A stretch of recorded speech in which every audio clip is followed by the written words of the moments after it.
As I told you yesterday on Monday of Holy Week, Jesus cursed the fig tree, but it wasn't immediate, according to Mark's gospel, that there was a change. Now, Matthew's did say it was immediate, that it withered away.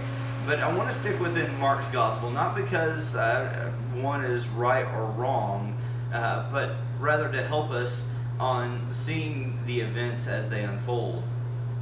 So on Tuesday of Holy Week, Jesus and his disciples were heading on to Jerusalem. And the disciples still had much to learn about faith. And so as they were passing where Jesus had cursed this fig tree, they see that it has withered.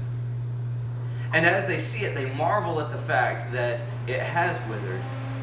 Now remember, Jesus cursing the fig tree was actually linked to him cleansing the temple because of false appearances of both the fig tree and of the temple not being any longer a place of worship of God.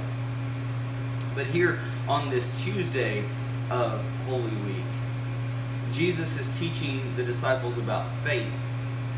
He tells them that if they will have faith the size of a mustard seed, that they will be able to tell this tree to be withered or to go tell this mountain to be cast into the sea.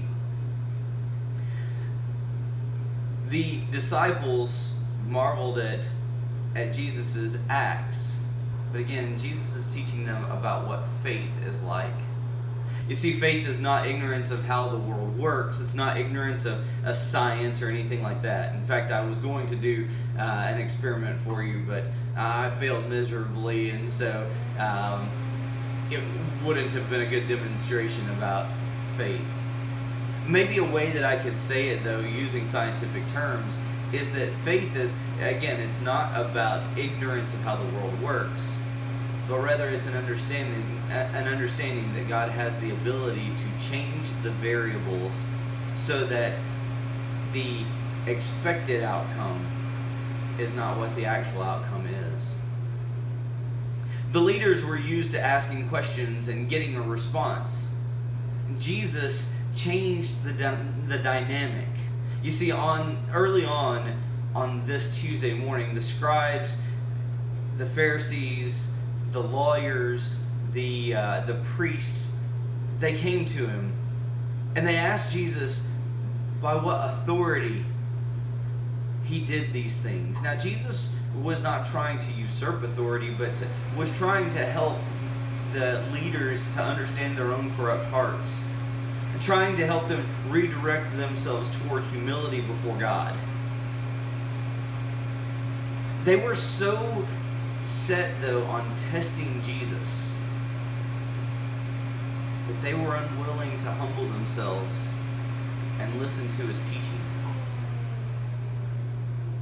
They saw that Jesus had authority.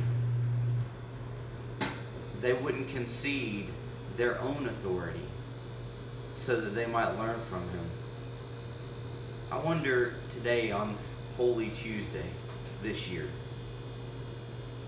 are you willing to acknowledge faith in Christ Jesus, in God's ability to intercede on your behalf? And likewise, are you willing to humble yourself before him? God bless you.